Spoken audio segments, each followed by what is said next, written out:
हाँ जी, तो करते हैं start. Electric field, electric field क्या होता है? तो देखिए क्या होता है, अपना कोई भी चार्जेस है, हमने पढ़ा था दो टाइप के चार्जेस होते हैं, एक प्लस चार्ज होता है, सपोज मान लेते हैं प्लस क्यू चार्ज है, और एक दूसरा है माइनस क्यू चार्ज। तो क्या होता है, जब भी चार्जेस ऐसे रखे हुए होते हैं रेस्ट पोजीशन पे होते हैं, कौन सी पोजीशन पे होते हैं, जब ये चार्जेस अपनी रेस्ट कंडीशन पे होते हैं, तो ये दो काम करते हैं, या तो आप इलेक्ट्रोस्टैटिक फोर्स अप्लाई करते हैं या अपनी एक इलेक्ट्रिक फील्ड प्रोड्यूस करते हैं। ठीक है ना, इलेक्ट्रिक फील्ड क्या करते हैं, प्रोड्यूस करते हैं।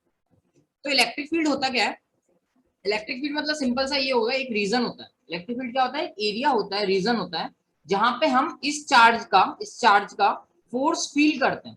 जैसे आपने देखा होगा कि अपने जो गुंडे लोग होते हैं, गुंडों का एक एरिया होता है ना, जैसे आपने देखा होगा शोले मूवी में जो गब्बर था वो एक पहाड़ियों के पीछे रहता था, तो वो उसका एरिया था, वो उतने एरिया में रहता था, वहीं पे उसको ज्यादा पावर थी। तो उस एरिया में अगर कोई आएगा, है ना, जैसे ठाकुर आया था तो उसका हाथ काट दी गई थी, तो उस एरिया में अगर कोई आएगा तो वो उस पर क्या लगाएगा, फोर्स लगाएगा। ऐसे ये चार्ज है, तो चार्ज अपने आसपास एक फील्ड बना लेगा, एक रीजन बना लेगा, जिसमें दूसरा अगर कोई चार्ज आएगा उसके एरिया में, अगर दूसरा कोई चार्ज आएगा, तो ये प्लस क्यू चार्ज उस चार्ज पे क्या लगाएगा, ये फोर्स लगाएगा, है ना। तो वो जो एरिया होगा, वो जो फील्ड होगा, उसको हम बोलते हैं इलेक्ट्रिक फील्ड। उसको हम क्या बोलते हैं, इलेक्ट्रिक फील्ड बोलते हैं। तो आप इसको लिख सकते हो, it is an region, it is a region surrounding, क्योंकि ये इसके आसपास होगा चारों तरफ, surrounding, it is an region surrounding a charge, क्योंकि ये देखो चार्ज है, सराउंडिंग अ चार्ज, चार्ज है, चार्ज के आसपास, सराउंडिंग अ चार्ज। अब याद रखना, कभी कभी क्या होता है, चार्ज के साथ साथ क्या होता है, डिस्ट्रीब्यूशन ऑफ चार्जेस भी होता है। डिस्ट्रीब्यूशन ऑफ चार्जेस क्या होता है वो नेक्स्ट क्लास में पढ़ेंगे, बट यहाँ पे थोड़ा सा बता देता हूँ मैं आपको। डिस्ट्रीब्यूशन ऑफ चार्जेस ये होता है, जैसे मान लो, अगर मान लो ये हमारा पास एक एरिया या रेक्टेंगल है, तो इस रेक्टेंगल पे जो चार्ज डिस्ट्रीब्यूट हुआ है उसको हम बोलते हैं चार्ज डिस्ट्रीब्यूशन। ऐसे मान लो ये हमारे पास एक सिलेंडर है, सपोज ये हमारे पास क्या है, सिलेंडर है, तो सिलेंडर पे कितना चार्ज डिस्ट्रीब्यूट हो रहा है, तो उसको हम बोलते हैं चार्ज डिस्ट्रीब्यूशन। तो इसलिए डेफिनेशन में हम चार्ज की बात भी करते हैं और चार्ज डिस्ट्रीब्यूशन की बात भी करते हैं, क्योंकि आगे जाके हमें electric field due to a cylinder ये सब पढ़ना पड़ेंगे, इसलिए हम उसकी बात करने वाले हैं। It is a region surrounding a charge और distribution of charge, surrounding a charge और डिस्ट्रीब्यूशन ऑफ चार्ज। अब क्या बोला हमने, उस एरिया में कुछ ना कुछ फोर्स फील होगा, फोर्स फील होगा ना, उस एरिया में क्या होगा, एक फोर्स फील होगा, आप लिखेंगे इन विच, उसके अंदर एक फोर्स फील होना, तो in which it's electrical effects, क्या लिखेंगे इसमें, in which it's electrical effects, electrical effect means electric force, electrical force effect means आप एक प्रकार से इलेक्ट्रिकल फोर्स ले सकते हो। इलेक्ट्रिकल फोर्स को क्या करेगा, ऑब्जर्व करेगा या फील करेगा, can be observe, electric field can be observe और एक्सपीरियंस्ड, है ना, एक्सपीरियंस भी लिखना चाहो तो लिख सकते हो, कोई बात नहीं है, मतलब फील करेगा कहने मतलब वो है, और experience is called electric field. ये एक प्रॉपर डेफिनेशन है, मैंने आपको पूरा प्रॉपर तरीके से लिख दिया है ना। अगर आपको नोट्स इसके डाउनलोड करने हैं तो आप हमारे जो टेलीग्राम चैनल है आचार्य नम के नाम से, ये इस टाइप से नाम से आप सर्च कर सकते हो, उसमें इस नाम का आपको एक टेलीग्राम चैनल मिल जाएगा, तो वहां पे आपको ये सारे नोट्स अवेलेबल हो जाएंगे। ओके, चलो, तो ये हमने पढ़ा इलेक्ट्रिक फील्ड होता क्या है, कोई कंसेप्ट अगर क्लियर नहीं हो तो प्रॉब्लम हो जाएगा ना। तो कंसेप्ट ये था, हमारे पास कोई भी चार्ज है उसके आसपास एक इलेक्ट्रिक फील्ड बन जाता है, एक रीजन होता है जहाँ पे अगर हम दूसरा कोई चार्ज लाते हैं तो जो दूसरा चार्ज लेके आएंगे हम, वो वहां पे कुछ फोर्स फील करेगा। क्या फोर्स फील करेगा, अब वो पॉजिटिव होगा तो पॉजिटिव होगा, दोनों चार्जेस पॉजिटिव हैं तो रिपल्सिव फोर्स फील करेगा, अगर अपोजिट चार्जेस हैं, अनलाइक चार्जेस हैं, तो फोर्स ऑफ अट्रैक्शन फील करेगा। तो ये कहलाता है हमारा इलेक्ट्रिक फील्ड, सिंपल सा डेफिनेशन होगा इलेक्ट्रिक फील्ड। ओके, अब इसके बाद अगला टॉपिक आता है हमारा इलेक्ट्रिक फील्ड स्ट्रेंथ, क्योंकि हमको क्या है, फिजिक्स में कैलकुलेशन करना पड़ता है, तो कैलकुलेशन करने के लिए हमारे पास एक फॉर्मूला होना चाहिए, है कि नहीं। तो हमें देखना है कि वो इलेक्ट्रिक फील्ड जो है कितना है, तो उसके लिए हम एक क्वांटिटी यूज करते हैं, इलेक्ट्रिकल फील्ड स्ट्रेंथ, जो कि आपको बताता है इलेक्ट्रिकल फील्ड स्ट्रेंथ क्या बताएगा आपको, स्ट्रेंथ मतलब पावर, स्ट्रेंथ है ना, बोलते हैं पावर है। तो इलेक्ट्रिकल फील्ड स्ट्रेंथ आपको बताता है कि वो जो हमारा चार्ज है उसकी इलेक्ट्रिक फील्ड कहाँ कहाँ बन रही है, और कहाँ कहाँ उसकी इलेक्ट्रिक फील्ड ज्यादा है, मतलब पावरफुल है, और लेस पावरफुल है ना। तो वो सब कौन बताता है हमको, इलेक्ट्रिकल फील्ड इंटेंसिटी या इलेक्ट्रिकल फील्ड स्ट्रेंथ, ये बताता है। ठीक है, तो उसको हमने डिफाइन किया था, डिफाइन में क्या था, हमने जैसे मान लो यहाँ पे प्लस क्यू चार्ज ले लेते हैं, है ना, सपोज मान लो ये इसकी इलेक्ट्रिकल फील्ड बन रही थी, और ये हमारा मान लो क्यू नॉट चार्ज है, इसको हम इसके अंदर लेके आएंगे, इसको हम यहाँ पे लेके आएंगे, सपोज यहाँ पे लेके आते हैं, तो ये क्या फील करता है, ये क्या फील करता है, फोर्स फील करता है ना। तुम्हारे पास दो चीज आ रही है, ये तो अपनी जगह रखा हुआ था, एक तो ये चार्ज आ रहा है, एक फोर्स आ रहा है। मतलब फोर्स को फील कौन कर रहा है, ये वाला चार्ज, ये चार्ज तो फील कर रहा है। तो बस यहीं से इसकी डेफिनेशन बन जाएगी।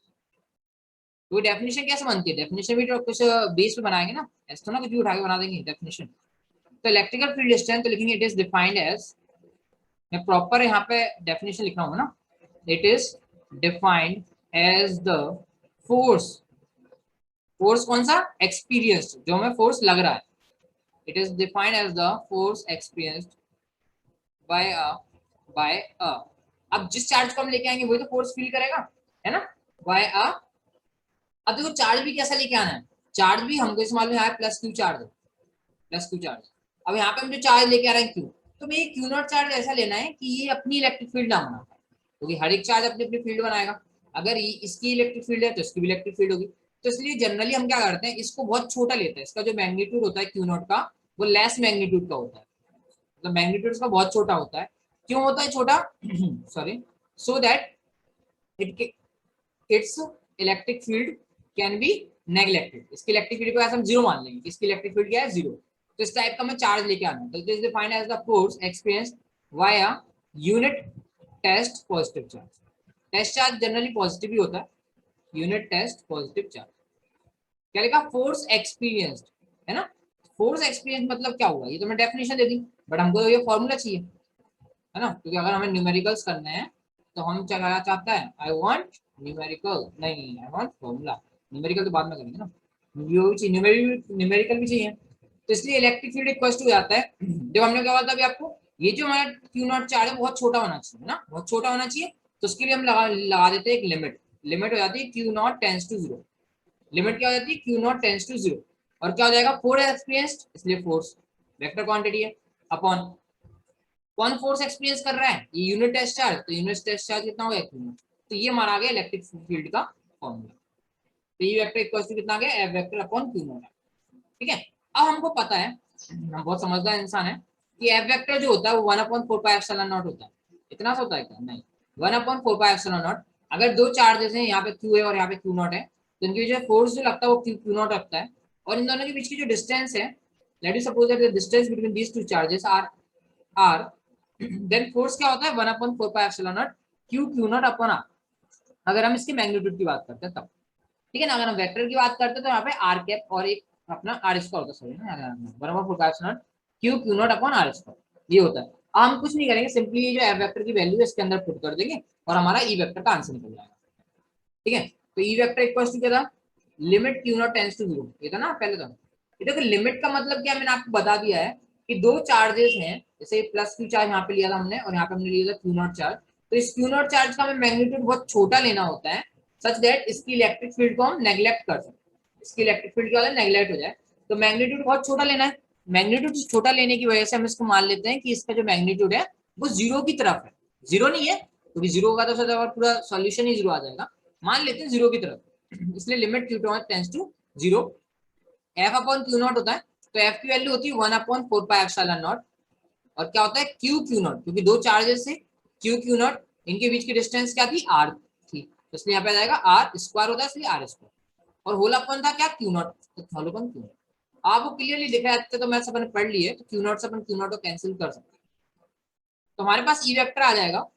अब देखो क्यू नॉट से क्यू नॉट हट गया, अब जब क्यू नॉट है ही नहीं तो लिमिट का क्या करना है, ठीक है नहीं, क्यू नॉट है ही नहीं तो लिमिट क्या करेगा, कुछ नहीं करेगा, हटा दो लिमिट को, तो क्या आएगा answer 1/4πε0 Q upon R square, ये आ जाएगा इलेक्ट्रिक फील्ड का मैग्नीट्यूड, ये आएगा इलेक्ट्रिक फील्ड का मैग्नीट्यूड। और हम वेक्टर की बात करते हैं, तो जिस डायरेक्शन में फोर्स होता है उसी डायरेक्शन में इलेक्ट्रिक फील्ड होती है। कैसे, जैसे मैं बताता हूँ, अगर फोर्स ऐसे डायरेक्शन में लग रहा है, ये हमारा डायरेक्शन है फोर्स का, है ना, ये आर कैप, आर कैप मतलब क्या है, आर कैप एक यूनिट वेक्टर है, मैं लिख देता हूँ आर कैप क्या है, R cap is a unit vector, is a unit vector. Unit vector का काम क्या होता है तो मैं बता देता हूँ, इट शोज डायरेक्शन, क्या करता है ये, डायरेक्शन को शो करता है। तो ये बता रहा है भैया कि Q और Q नॉट जो चार्जेस हैं उनके बीच में जो फोर्स लग रहा है वो इस टाइप का लग रहा है, क्योंकि रिपल होगा, पता ना आपको, फोर्स कैसे लगेगा, रिपल्शन का फोर्स लगेगा, because both charges are like charges, same to same है, प्लस प्लस है, इसलिए रिपल्शन लगेगा, रिपल के इसको ये उसको उधर करेगा। अब ये इसको उधर क्यों नहीं करेगा, तो हमने आपको बताया था प्लस क्यू चार्ज बड़ा है, इसलिए प्लस क्यू क्यू नॉट को ज्यादा रिपल्सिव फोर्स लगा पाएगा, इसलिए इस डायरेक्शन में हमने इसका यूनिट वेक्टर बता दिया। तो हमने बोला जिस डायरेक्शन में फोर्स की डायरेक्शन होती है, अगर फोर्स की डायरेक्शन प्लस क्यू से क्यू नॉट है, तो इलेक्ट्रिक फील्ड की डायरेक्शन भी इसी के अलोंग होगी। तो इलेक्ट्रिक फील्ड की डायरेक्शन भी प्लस क्यू नॉट से प्लस क्यू से क्यू नॉट के अलोंग होगी। ओके, तो ये आ जाएगा। तो इसको इलेक्ट्रिक वेक्टर के फॉर्म में, वेक्टर फॉर्म में ऐसे लिख देंगे 1/4πε0 Q/r², और हो जाएगा आर के। सिंपल, ठीक है। तो यहां से हमें समझ में आ गया कि इलेक्ट्रिक फील्ड जो है हमारा वो कैसा है, क्वांटिटी है, वेक्टर क्वांटिटी। इलेक्ट्रिक फील्ड कैसा है, क्वांटिटी है, वेक्टर क्वांटिटी। ठीक है। तो सबसे पहले तो हम लिख लेते हैं कुछ प्रॉपर्टीज। पहला तो आपने बता ही दिया हमको कि भैया ये वेक्टर क्वांटिटी है, चलिए ठीक है। दूसरी बात करते हैं, दूसरी बात होती है यूनिट की। क्या होती है, यूनिट की। तो यूनिट कैसे निकालेंगे, देखो अगर आप इस फॉर्मूले से यूनिट निकालने की कोशिश करेंगे तो आप बहुत ही बड़ी मुसीबत में फंस जाएंगे, इसलिए आप इसका यूज ना करें, आप करें इस फॉर्मूले का यूज जो बेसिक है, जो फंडामेंटल है, उस फॉर्मूले का यूज करके यूनिट निकाला करें किसी भी फॉर्मूले में। तो यहाँ पे हमको इजीली दिख रहा है F means force upon charge. Force का यूनिट हमको पता है न्यूटन होता है, चार्ज का यूनिट हमको पता है क्या होता है, जल्दी से बताओ, कूलॉम। तो इलेक्ट्रिक फील्ड का जो ऐसा यूनिट आ जाएगा वो क्या आ जाएगा, newton upon coulomb, newton upon. आ गया। अब बात करते हैं इसकी डायमेंशनल फॉर्मूला की। तो डायमेंशनल फॉर्मूला में न्यूटन का पता है, ये क्या है डायमेंशनल फॉर्मूला, मैं यहाँ डीएफ लिख रहा हूँ डायमेंशनल फॉर्मूला। न्यूटन का पता है मैं, क्या होता है न्यूटन, फोर्स। फोर्स क्या होता है, मास इंटू एक्सीलरेशन। मास का होता है एम, एक्सीलरेशन का होता है L t - 2। ये तो हो गया न्यूटन मींस फोर्स का, अपॉन कूलम।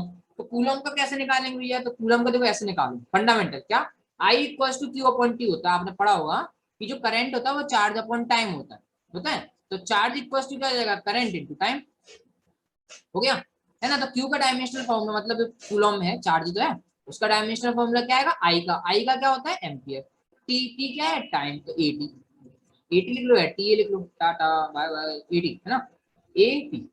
अब इसको ऊपर ले जाएंगे तो फाइनली हमारा आंसर क्या आ जाएगा, एम में तो कोई चेंज होने वाला नहीं है तो M as it is, L में भी कोई चेंज नहीं होने वाला तो L as it is. T ऊपर जाएगा -1 हो जाएगा, इसलिए टी की पावर -3 हो जाएगी, और ए ऊपर जाएगा तो ए की पावर क्या हो जाएगा, माइनस का। ठीक है ना। तो इन प्रॉपर्टीज का आप अच्छे से याद रखना कि इनका डायमेंशनल फॉर्मूला क्या होता है, इसका ऐसा यूनिट क्या होता है। ठीक है। अब बात करते हैं किस बात की बात, अब बात करेंगे हम चार्जेस। चार्जेस हमारे दो टाइप के थे, तो क्या, कुछ नहीं, चार्जेस हमारे एक प्लस था एक माइनस था। अब भैया प्लस जो चार्ज होगा उसकी इलेक्ट्रिक फील्ड कहाँ जाएगी, और माइनस चार्ज है उसकी इलेक्ट्रिक फील्ड कहाँ जाएगी।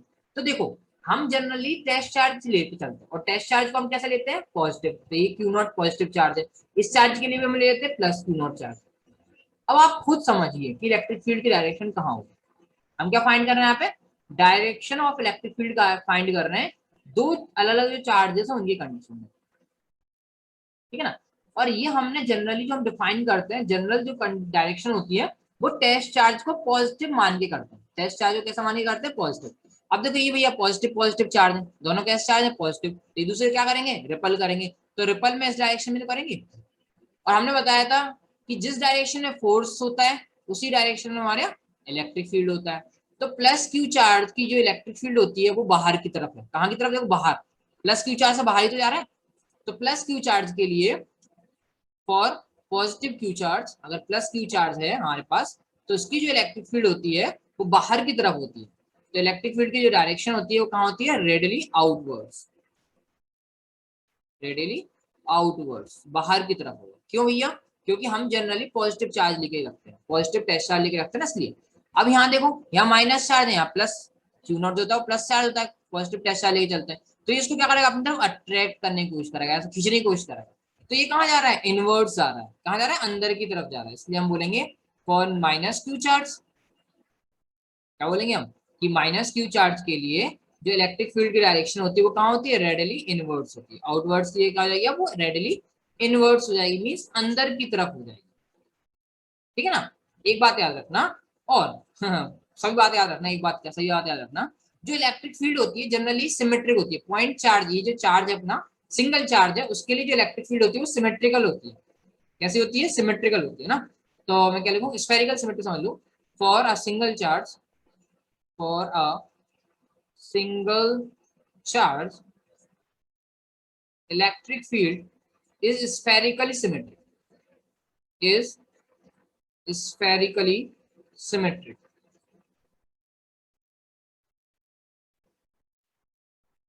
स्फेरिकली सिमेट्रिक मतलब हर जगह, कहने मतलब ये अगर प्लस क्यू चार्ज हमारे पास रखा हुआ है या माइनस क्यू चार्ज है, प्लस क्यू चार्ज होगा तो ऐसे बाहर की तरफ हर जगह सेम डायरेक्शन में ऐसे से लगेगा, इस डायरेक्शन में ऐसे। और ये एक ही डायरेक्शन नहीं, हर जितनी भी डायरेक्शन आप बना सकते हो ना, मैं तो कुछ सिलेक्टेड डायरेक्शन बना दी है, आप जितनी भी डायरेक्शन बना सकते हो सब बना देंगे। ये प्लस क्यू चार्ज के लिए हो जाएगा, अगर माइनस क्यू चार्ज रखते हैं, अगर माइनस क्यू चार्ज रखते हैं तो वो अंदर की तरफ हो जाएगा इस टाइप से, रेडियली इनवर्स। रेडियली मतलब है रेडियस के अलाउंग, है ना, रेडियस जो देखा है आपको उस टाइप से,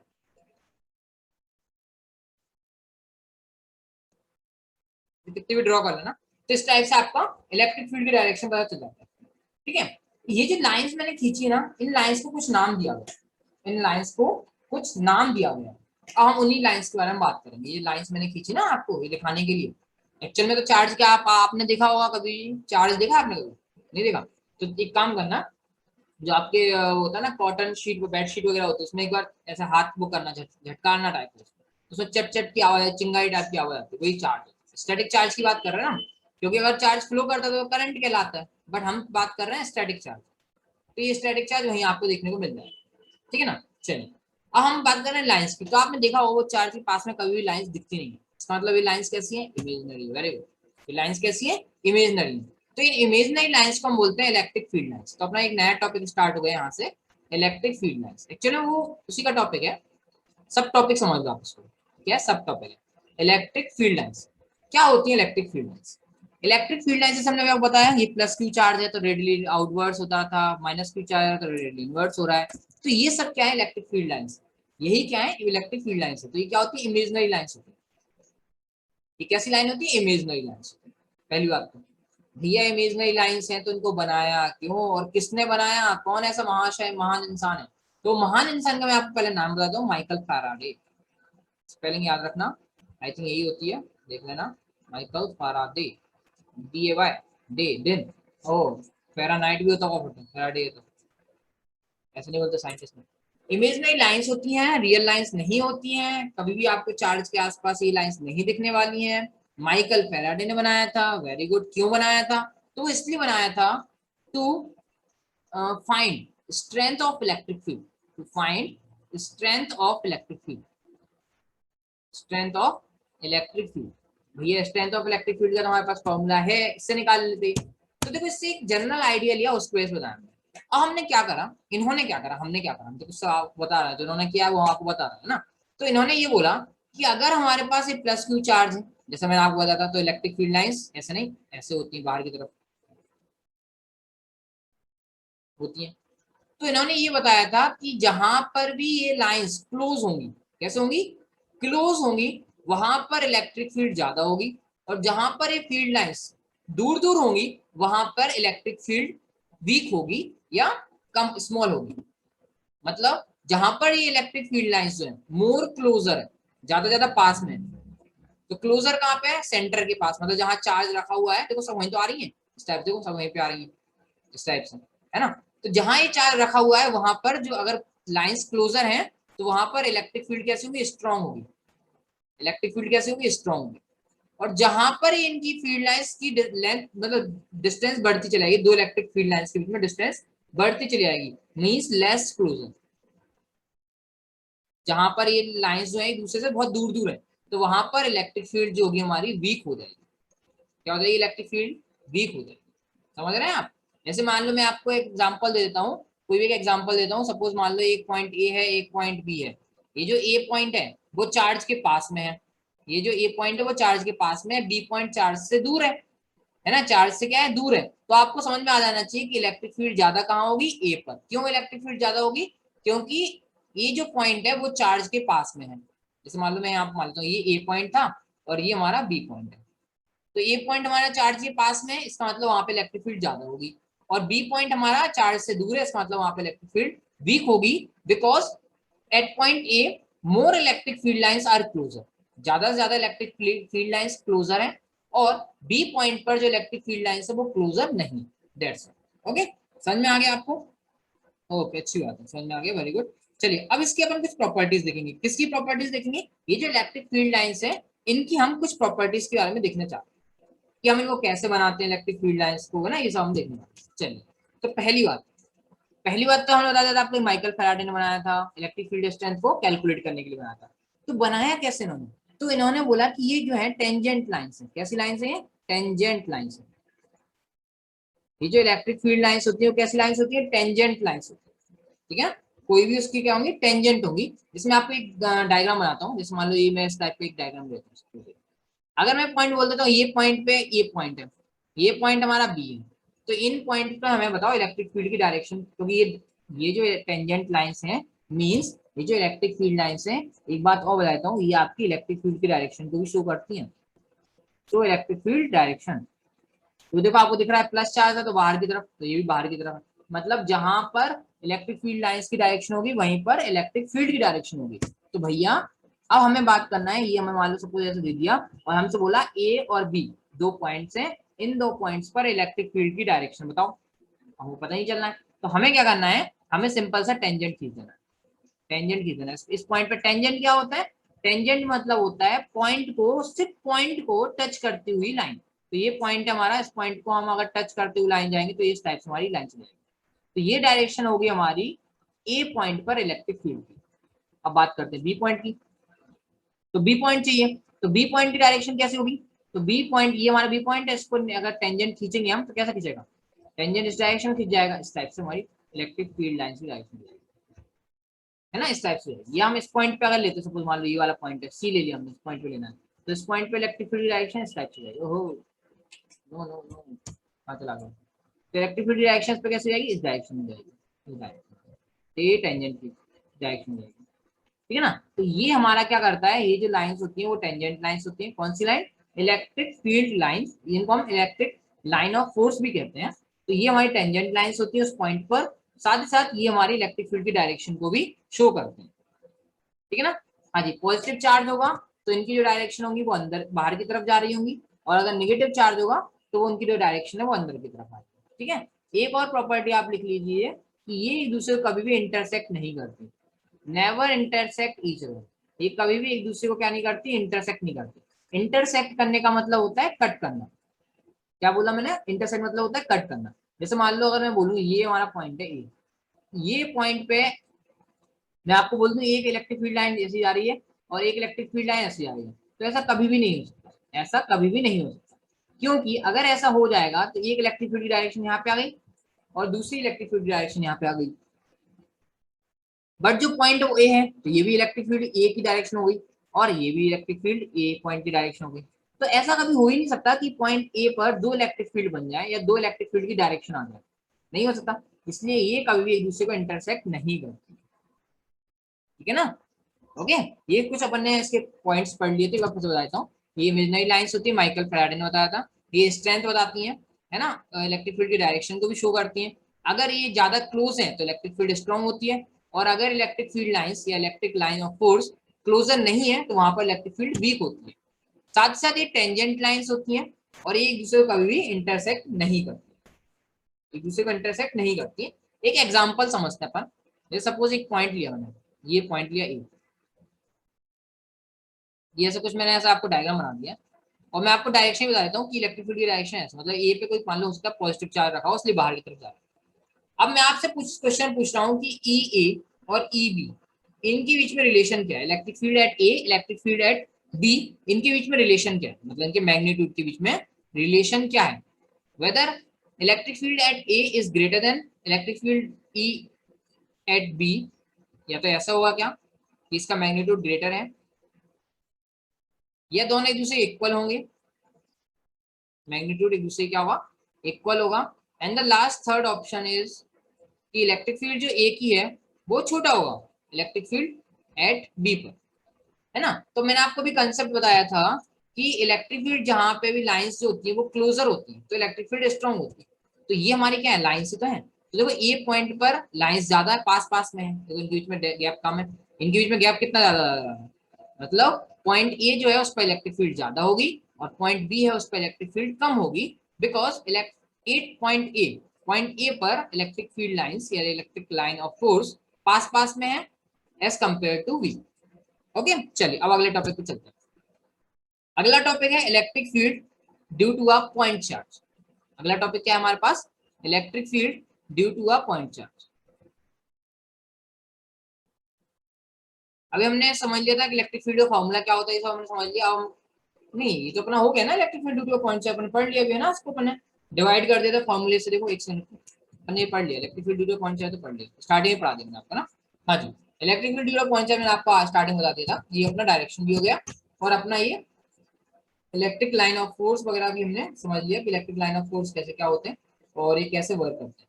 ठीक है, अब अपन समझते हैं फिजिकल सिग्निफिकेंस। क्या समझने वाले अपन आज?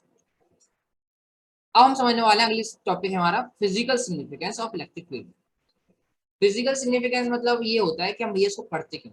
सीधी सी बात है, फिजिकल सिग्निफिकेंस का और मैं बोलूँ तो अपनी लैंग्वेज में, जैसे जो बच्चे होते हैं ना, जो थोड़े से वीक होते हैं, बोलते हैं अरे ये क्यों पढ़ रहे हैं, इसको क्या फायदा है इनका, तो वही बात है यहाँ पे physical significance of electric field. उन बच्चों को आंसर देने के लिए अपन ने देखा है कि इलेक्ट्रिक फील्ड का फिजिकल सिग्निफिकेंस होता है, ठीक है ना। तो हमने स्टार्टिंग में पढ़ा था कि दो चार्जेस थे, एक चार्ज रखा हुआ था जैसे प्लस क्यू चार्ज था यहाँ पे, और क्यू नॉट चार्ज को हम यहाँ पे लेके आ रहे थे, तो ये क्या कर रहा था, फोर्स फील कर रहा था। तो बस वही फाइंड करने के लिए हम यहाँ पे इलेक्ट्रिक फील्ड को पढ़ते हैं, ताकि हमें ये पता चल जाए कि इस पे जो फोर्स लगेगा, क्या फाइंड करेंगे कि फोर्स का जो नेचर कैसा है, nature of force. Physical significance क्या है, इस समय पता चल जाता है कि फोर्स लगेगा हमारा वो कैसा होगा, अट्रैक्टिव होगा या रिपल्सिव होगा। अगर मान लो ये प्लस चार्ज है तो ये भी प्लस चार्ज है, प्लस चार्ज तो जनरली प्लस ही होता है, पॉजिटिव होता है, दोनों बीच में रिपल्सिव लगेगा। अब ये अगर इसको हम मान लो सपोज माइनस कर देते हैं तो इनके बीच में कैसा लगेगा, अट्रैक्टिव लगेगा। तो हमें इससे नेचर पता चल जाता है। दूसरा, amount of force means magnitude of force पता चल जाता है कि जो फोर्स है वो कितना फोर्स लग रहा है, तो यहाँ से मैग्नीट्यूड ऑफ फोर्स मिल जाता है। मतलब समझ रहे हो, पहले फोर्स था तो फोर्स से हमने इलेक्ट्रिक फील्ड का मैग्नीट्यूड निकाला, अब इलेक्ट्रिक फील्ड की क्या बात आई तो हमने बोल दिया कि हमें सब फोर्स का मैग्नीट्यूड फाइंड कर सकते हैं।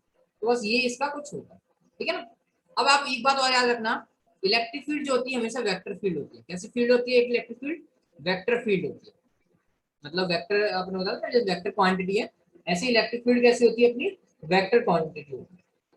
ओके, चलिए अब अपन अगला टॉपिक में, ये छोटे छोटे टॉपिक है, इनको थोड़ा सा अच्छे से पढ़ना, क्योंकि जब इनके न्यूमेरिकल्स आते हैं ना तो थोड़ा सा डिस्टर्ब हो जाता है। अब अगला जो टॉपिक है अपना वो बहुत ही अच्छा टॉपिक है ना, और अगला टॉपिक है अपना इलेक्ट्रिक डाइपोल। क्या है अपना अगला टॉपिक, इलेक्ट्रिक डाइपोल। तो इलेक्ट्रिक डाइपोल क्या होता है ये समझने वाले। तो पहले तो मैं आपको समझाने चाह रहा हूँ डाइपोल, तो उसके लिए अपन चलते हैं केमिस्ट्री, और केमिस्ट्री में अपन चलते हैं कोवेलेंट बॉन्ड। कौन सा bond, covalent bond. Covalent bond क्या होता है पहले तो मैं आपको ये बताऊँ। कोवेलेंट बॉन्ड होता है दो अलग अलग जो अपने एटम्स होते हैं उनके बीच में एक बॉन्ड लगता है, ठीक है ना। और उस बॉन्ड बॉन्ड में होता क्या है, हमारे जो दो एटम्स होंगे उनके बीच में इलेक्ट्रॉन का शेयरिंग होगी। इलेक्ट्रॉन की क्या होगी, शेयरिंग।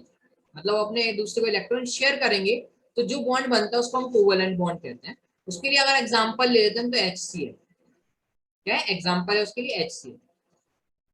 जैसे H में आपको पता है दो इलेक्ट्रॉन होते हैं, जो हाइड्रोजन होता है उस पर कितने इलेक्ट्रॉन होते हैं, दो होते हैं। सच में दो होते तो फिर तो स्टेबल नहीं हो जाता, हीलियम में होते हैं दो। हाइड्रोजन में कितने होते हैं, वन इलेक्ट्रॉन होता है, ओनली एक इलेक्ट्रॉन होता है, तो ये एक इलेक्ट्रॉन इसका ही आ गया। और क्लोरीन जो हमारे महाशय हैं इनके पास होते हैं 17 इलेक्ट्रॉन्स। कितने होते हैं, 17 इलेक्ट्रॉन्स होते हैं।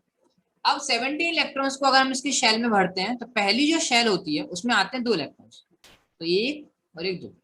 अगली शेल जो होती है उसमें आते हैं कितने, मैक्सिमम मैक्सिमम कितने होते हैं, 8। तो ए 1 2 3 4 5 6 7 8, तो 8 + 2 हो गए 10। अब बचे हमारे पास 7, तो जितने भी बचे हैं वो हमारे अगले ऑर्बिट में आ जाएंगे। तो यहाँ पे कितने आ जाएंगे, 1 2 3 4 5 6 और 7। ये होता है हमारा क्लोरीन, ठीक है ना। तो क्लोरीन का इनडायरेक्टली अगर अपन देखें तो लास्ट जो ऑर्बिट है उसमें 7 इलेक्ट्रॉन्स है। कितने इलेक्ट्रॉन्स है, 7। तो उसको मैं क्रॉस बना देता हूँ, 1 2 3 4 5 6 and this is our 7th electron. अब इसको Cl को कंप्लीट करने के लिए 8 चाहिए, मतलब एक इलेक्ट्रॉन और चाहिए। हाइड्रोजन को भी कंप्लीट करने के लिए एक इलेक्ट्रॉन और चाहिए। तो हाइड्रोजन बोलेगा तुम दे दो, Cl बोलेगा तुम दे दो, दोनों की बात नहीं बनी। तो उन्होंने एक काम किया, उन्होंने बोला कि एक काम करते हैं, शेयरिंग कर लेते हैं। क्या कर लेते हैं, शेयरिंग। मतलब तुम इलेक्ट्रॉन हमको नहीं दो, ना ही हम तुमको देंगे, बट एक दूसरे के बीच में शेयरिंग कर लेंगे। जब जरूरत तुमको पड़ेगी तुम ले लेना, हमें पड़ेगी हम ले लेंगे, ऐसा कर। तो ये इनके बीच में शेयरिंग होगी। तो जहां पे ये शेयरिंग होती है उससे बनता है हमारा कोवेलेंट बॉन्ड। क्या बनता है, कोवेलेंट बॉन्ड, ठीक है जी। अब Cl जो था ये थोड़ा सा चालवास, इसने क्या करा, ये शेयर्ड पेयर है, ये इसको हम बोलते हैं शेयर्ड पेयर ऑफ इलेक्ट्रॉन, ये शेयरिंग पेयर है ना, shared pair of electrons, electron का एक पेयर है जो शेयर हो रहा था इन दोनों के बीच में, है ना। तो इसने क्या करा, सीएल ने इसको थोड़ा स्लाइटली अपनी तरफ थोड़ा शिफ्ट कर लिया। शिफ्ट कैसे कर लिया, तो उसके लिए आपको पता है बॉन्ड लेंथ नाम की एक चीज होती है, क्या होती है, बॉन्ड लेंथ। बॉन्ड लेंथ मतलब कि जो दो एटम है उनके बीच में जो बॉन्ड बन रहा है वो उसकी लेंथ कैसे क्या है। तो सीएल ने इसको थोड़ा अपनी तरफ शिफ्ट कर लिया, तो जो एच है, अब जब इलेक्ट्रॉन थोड़ा शिफ्ट हो जाएगा तो एच के पास क्या होगा, इलेक्ट्रॉन थोड़ा सा चला गया, पूरा नहीं गया, थोड़ा सा चला गया, तो उसके ऊपर क्या आएगा, थोड़ा सा पॉजिटिव चार्ज हो जाएगा, क्या जाएगा, थोड़ा सा पॉजिटिव चार्ज, जिसको हम बोलते हैं स्लाइटली पॉजिटिव चार्ज। हाइड्रोजन यहाँ पे स्लाइटली पॉजिटिव चार्ज हुआ, पॉजिटिव चार्ज नहीं हुआ बट स्लाइटली हुआ, समझ रहे हो क्या हुआ, स्लाइटली। और जो Cl है वो स्लाइटली नेगेटिव चार्ज हो गया, क्या हो गया, स्लाइटली नेगेटिव चार्ज, बिकॉज इसने इलेक्ट्रॉन पेयर को थोड़ा सा अपनी तरफ शिफ्ट कर लिया। इस टाइप की जो बॉन्डिंग होती है उसको हम बोलते हैं पोलर, या जो एटम होते हैं उसको हम बोलते हैं पोलर कोवेलेंट बॉन्ड। अगर मॉलिक्यूल्स होंगे पोलर कोवेलेंट मॉलिक्यूल्स, अगर जो बॉन्डिंग होगी उसको हम बोलेंगे पोलर कोवेलेंट बॉन्ड। अब आप यहाँ पे देख सकते हैं, ये जो Cl है, एक काम करते हैं, Cl का डेल्टा माइनस यहाँ लिखते हैं, यहाँ लिखते हैं, तो Cl पे थोड़ा सा देखो स्लाइटली नेगेटिव चार्ज आ गया, और तो जो हमारा हाइड्रोजन था उस पर स्लाइटली नेगेटिव चार्ज आ गया, और उनके बीच में एक बॉन्डिंग। तो देखो यहाँ पे प्लस चार्ज आ गया, यहाँ पे माइनस चार्ज आ गया, और दोनों पर मैग्नीट्यूड कैसा है, सेम है। तो इस टाइप का जो होते हैं ना, ये जो सिस्टम है उसको हमने क्या बोलते हैं, डाइपोल बोलते हैं। इसको क्या बोलते हैं हम, डाइपोल, जिस पर दो ऐसे चार एटम होंगे जिनके ऊपर चार्ज तो सेम है, जितना चार्ज यहाँ पे उतनी चार्ज यहाँ पे है, बट एक पे पॉजिटिव चार्ज है, एक पर निगेटिव चार्ज है ना। तो इसी की बेस पे हम इलेक्ट्रिक को डाइपोल को डिफाइन कर देंगे, इसी की बेस पे हम इलेक्ट्रिक डाइपोल को क्या कर देंगे, डिफाइन कर देंगे, है ना, जो भी अपने पीछे पढ़ा उसी की बेस पे। तो इलेक्ट्रिक डाइपोल क्या है, तो इलेक्ट्रिक डाइपोल एक सिस्टम है, it is a system of two charges, दो चार्जेस का, क्योंकि हाइड्रोजन पे प्लस चार्ज आ गया था, Cl पे माइनस चार्ज आ गया था, स्लाइटली नेगेटिव है ना। तो it is a system of two equal, equal means magnitude में इक्वल है, two equal and opposite charge, दो इक्वल होंगे और अपोजिट, अपोजिट मींस उनका जो चार्जेस का जो टाइप है, एक पॉजिटिव है दूसरा नेगेटिव होगा। It is a system of two equal and opposite charge, opposite charges separated,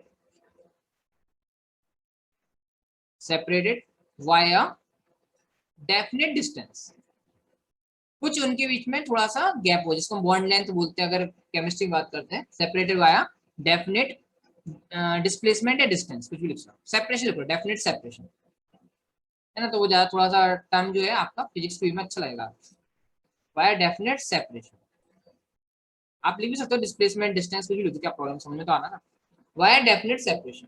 ठीक है, तो उसके लिए हमने चार्जेस कैसे लेने, इक्वल एंड अपोजिट, तो ये इक्वल की बात है इसलिए क्यू और क्यू चार्जेस ले लिया। अब बात आई इक्वल बट अपोजिट, तो अपोजिट इसको हमने प्लस कर दिया, इसको हमने माइनस कर दिया। ठीक है, ये जो चार्ज है सपोज मान लो वो पॉइंट ए पर रखा था, ये जो चार्ज है सपोज मान लो वो पॉइंट बी पर रखा था, और इनके बीच में डेफिनेट डिस्टेंस है, तो इसलिए हम डेफिनेट डिस्टेंस ले लेते हैं, इतने इनके बीच की डिस्टेंस, इस डिस्टेंस को भी अपन कुछ बोल देते हैं, सपोज की डिस्टेंस हम मान लेते हैं 2 है, क्या मान लिया इसकी डिस्टेंस 2 है। तो ये जो है हमारा ए बी जो है वो क्या कहलाएगा, डायपोल कहलाएगा। तो यहाँ पे क्या है, ए बी क्या है, ए बी जो है इज एन इलेक्ट्रिकल डायपोल या इलेक्ट्रिक डायपोल। आगे समझ में इलेक्ट्रिक डायपोल क्या होता है ना। अब बात आती है, क्या बात आएगी, बात तो देखो भैया सीधी सी होती है, कंसेप्ट के साथ साथ न्यूमेरिकल के लिए फॉर्मूला, तो फॉर्मूला बनाना पड़ेगा हमें। तो फॉर्मूला बनाने के लिए हम एक नई क्वांटिटी लेके आते हैं जिसको हम बोलते हैं electric dipole, electric electric dipole moment, क्या बोलते हैं, मोमेंटम नहीं, याद रखना, it's not an momentum, it's electric dipole moment, electric dipole moment, जिसको हम पी से रिप्रेजेंट करते हैं, किससे रिप्रेजेंट करते हैं, पी से। और ये जो हमारा इलेक्ट्रिक डाइपोल मोमेंट होता है वेक्टर क्वांटिटी होता है, कैसी क्वांटिटी होता है, वेक्टर क्वांटिटी। ये क्या शो करता है, ये डाइपोल की स्ट्रेंथ बताएगा कि डाइपोल जो है वो कितना पावरफुल है, पी से रिप्रेजेंट करते हैं, वेक्टर क्वांटिटी है इसलिए हम इसको पी वेक्टर से रिप्रेजेंट कर देंगे। ठीक है, डाइपोल स्ट्रेंथ को बताने के लिए हम इसका यूज करते हैं।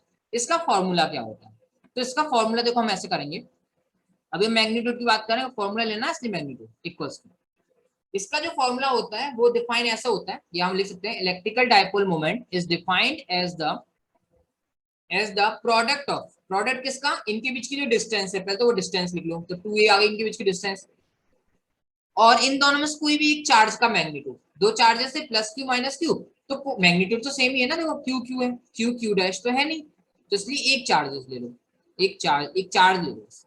ये जो होगा इसको हम बोलते हैं इलेक्ट्रिक डाइपोल मोमेंट, तो ये इसका फॉर्मूला बन गया। मैं यहाँ इसकी डेफिनेशन लिख देता हूँ इलेक्ट्रिक डाइपोल मोमेंट की, तो यहाँ पे लिखा मैंने, it is defined as the product of of any charge, किसी भी एक चार्ज का, of any charge of, charge भी कौन सा लेना है, डाइपोल, इलेक्ट्रिक डाइपोल का ही लेना है, of any charge of electric dipole, ऐसा नहीं आप पता चले बाहर का कोई चार्ज उठा के लिया, चार्ज आपको इलेक्ट्रिक डाइपोल का ही लेना है, as the product of any charge of electric dipole to the dipole length, dipole length, जैसे मैंने आपको बताया था ना, जैसे डेल्टा एच पे जो डेल्टा प्लस था और सीएल पे जो डेल्टा माइनस था, इनके बीच की डिस्टेंस होती है उसको हम बॉन्ड लेंथ बोलते हैं।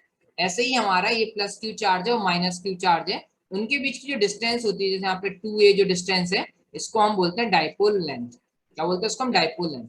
ये बहुत छोटा होता है ना, सेंटीमीटर मीटर और मिलीमीटर और ना, बहुत छोटा, तो ये डाइपोल लेंथ होता है। और ये जो ए बी है, ए से बी को मिलाने वाली जो एक्सेस है, ए से बी को मिलाने वाली जो एक्सेस है, उसको हम बोलते हैं डाइपोल एक्सेस। क्या बोलते हैं उसको हम, डाइपोल एक्सेस। अगेन मैं आपको बताना चाहता हूँ, अगर आपको नोट्स डाउनलोड करने हैं तो आप टेलीग्राम चैनल आचार्य नाम, यहाँ लिख रहा हूँ मैं, आचार्य नाम है, इससे आप डाउनलोड कर सकते हैं, इसमें आपको सारे नोट्स अवेलेबल है। ओके, तो यहाँ पे आप डाउनलोड कर सकते हैं। चलिए, ये हो गया हमारा। अब बात करते हैं, इलेक्ट्रिक डाइपोल मूवमेंट भी समझ लिया, इलेक्ट्रिक हमने डाइपोल भी समझ लिया। अब बात तो ये देखो, ये वेक्टर क्वांटिटी है, उसकी डायरेक्शन मुझे देखनी पड़ेगी। तो इलेक्ट्रिक डाइपोल मूवमेंट जो है, उसकी जो डायरेक्शन होती है वो थोड़ी सी अलग होती है। कैसे, माइनस से प्लस होती है। किससे होती है, माइनस से प्लस, पी कैप या पी वेक्टर। तो ये क्या लिखा, डायरेक्टेड, मैं लिख रहा हूँ, it's electric dipole movement directed along minus Q two plus Q, minus Q से प्लस क्यू चार्ज की तरफ इसकी डायरेक्शन होती है। याद रखना हमेशा, माइनस से प्लस की तरफ, प्लस से माइनस नहीं, माइनस से प्लस, हमेशा याद रखना। ठीक है, क्लियर याद रखना कि माइनस से प्लस होगा। अब लास्ट पॉइंट जो आता है वो आता है इसका यूनिट और डायमेंशनल फॉर्मूला। तो यूनिट में निकाल देता हूँ, डायमेंशनल फॉर्मूला आप निकाल लेना। तो यूनिट तो देखो यहाँ से निकल जाएगी, जो उसका बेसिक फॉर्मूला है, ये क्या है, डाइपोल लेंथ, लेंथ जो होता है मीटर में होता है, और क्यू क्यू है चार्ज, चार्ज होता है कूलम में, इसलिए इसकी जो ऐसा यूनिट आ जाएगी वो आ जाएगी कूलम इंटू मीटर। क्या आ जाएगी ऐसा यूनिट इसकी, coulomb into metre. Dimensional formula भी निकालना तो निकाल दो, तो मीटर का एल होता है, कूलम का मैंने पता है 80 होता है, तो एल टी ई, बस ये एल टी का था। ओके, चलिए अब हम चलते हैं अपन अगले टॉपिक।